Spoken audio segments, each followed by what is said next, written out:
దేవునికి స్తోత్రం. మీ అందరికీ వందనాలండి. అందరూ బాగున్నారా? ఈరోజు దేవుని వాగ్దానం, దేవుని వాక్యం అనగా మనము ప్రార్థనలో శక్తి అనే దాని గురించి మనం చూద్దామండి. ప్రియమైన సహోదరి సహోదరులారా, దేవుని ప్రేరట మీ అందరికీ శుభాభివందనాలు. ఈరోజు మనం ప్రార్థనా శక్తి వలన మన పితరులు ఎదుర్కొన్నవి పొందుకున్నవి గొప్ప ఆశీర్వాదాలు ఎలా పొందుకోవాలో చూద్దాం. ముందుగా మనం బైబిల్ గ్రంథం పరిశీలిస్తే లూకా సువార్త 18వ అధ్యాయం 1వ వచనం చూసుకుంటే, విసుగక నిత్యము ప్రార్థన చేయుచుండవలననుటకు ఆయన వారితో ఈ ఉపమానము చెప్పాను.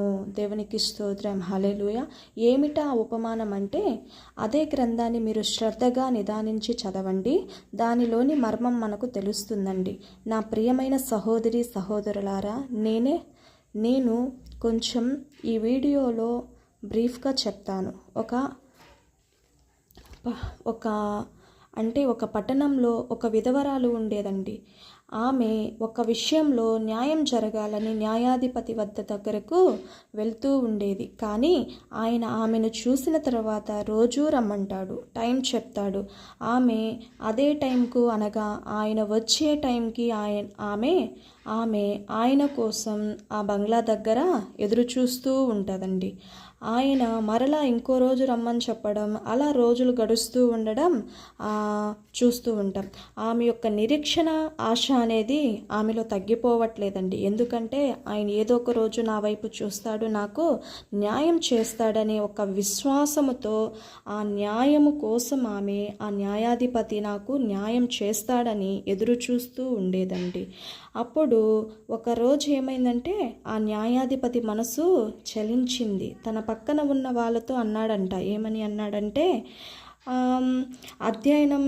మనం అధ్యాయం 4వ వచనంలో చూసుకుంటే, నేను దేవునికి భయపడకయు మనుష్యులను లక్ష్యపెట్టకయు ఉండినను ఈ విధవరాలు నన్ను తొందర పెట్టుచున్నది గనుక ఆమె మాటికి వచ్చి రోజు ఇక్కడ గోజారకుండునట్లు ఆమెకు నేను న్యాయం తీరుస్తానని తనలో తాను అనుకున్నాడండి. దేవునికి స్తోత్రం. హల్లెలూయా. ఈ ప్రార్థనల శక్తి మనము చూస్తున్నాము. చూసారా ప్రియమైన సహోదరులారా, అన్యాయస్తుడైన ఆ న్యాయాధిపతి హృదయము మారిందండి. ఎలా మారింది? ఆమె విశ్వాసము తగ్గిపోలేదు. ఏదో ఒక రోజు నాకు ఆ న్యాయాధిపతి న్యాయం చేస్తాడనే ఆశ ఆమెలో నిలిచే ఉందండి, నిరీక్షణతో ఉందండి. కానీ మన దేవుడు న్యాయవంతుడు కనుక ఆమె యొక్క మొర ఆలకించాడండి, ఆమె యొక్క ప్రార్థన ఆలకించాడండి.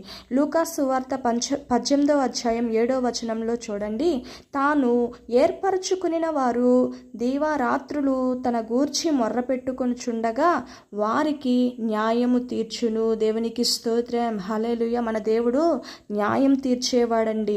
దీవారాత్రములు మనము మొర్ర పెట్టుచుండగా మనకి న్యాయాధిపతి అయిన దేవుడు న్యాయము తీర్చకుండా పోతాడా అని ఈ వాక్యమునకు అర్థమండి.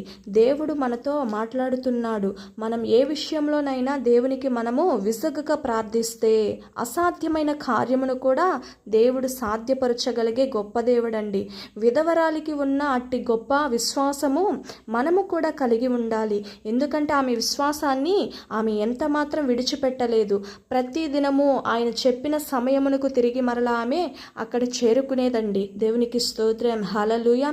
దేవుడు తన శిష్యులతో కూడా అన్నాడు, ప్రార్థన వలనే కానీ మరి దేనితో సాధ్యము కాదు, మెలకుగా ఉండి ప్రార్థించుడి, శోధనలో పడకుండా మీరు మెలకు కలిగి ప్రార్థించుడి అని దేవుడు అక్కడ మాట్లాడిన విధానాన్ని మనం చూస్తూ ఉన్నాం.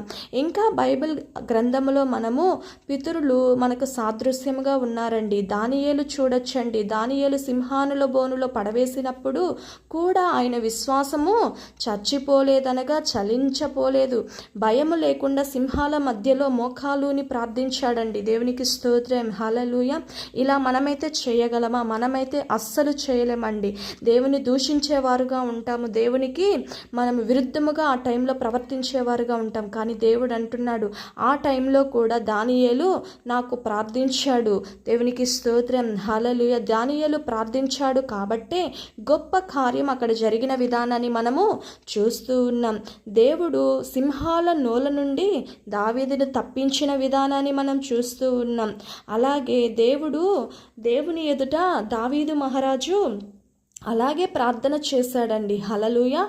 అట్టి విశ్వాసం మనము కూడా పొందుకోవాలి. సహోదరి సహోదరులారా, ఇలా మన ప్రార్థించుట వలన గొప్ప కార్యాలు మన జీవితాల పట్ల మనం చూస్తూ ఉన్న విధానాన్ని మనము ఇక్కడ బైబిల్ గ్రంథంలో చూడొచ్చు. ఎంతోమంది అద్భుతమైన కార్యములు ప్రార్థన శక్తి వలన పొందుకొని ఉన్నారండి. ప్రార్థన వలన అనేకమైన అద్భుతమైన కార్యములు జరిగించిన విధానాన్ని మనము చూస్తూ ఉన్నాం. షడ్రకు మెషక్ అబేద్నెగో అగ్నిగుండంలో కాలిపోచున్నప్పుడు కూడా తన విశ్వాసాన్ని ఎంత మాత్రం విడిచిపెట్టక దేవుని ఎదుట నమ్మకముతో ప్రార్థించినప్పుడు, దేవుని ఎదుట నమ్మకముతో జీవించినప్పుడు సింహాల బోనులో నుంచి అనగా మరి ఒకటి షడ్రకు మెషక్ అబేద్నెగో అగ్నిగుండములో నుంచి కూడా తప్పించిన విధానాన్ని మనము చూస్తూ ఉన్నాం. దేవునికి స్తోత్రం. హల్లెలూయా. ఈ ప్రార్థనా శక్తి వలన మనము అనేకమైన కార్యములు పొందుకుంటాం. వేకువనే లేచి దావీదు మహారాజు దేవుని సన్నిధిలో దేవునికి మొర్రపెట్టినప్పుడు అనగా దేవుణ్ణి వెతికినప్పుడు కొవ్వు మెదడు దొరికిన విధానాన్ని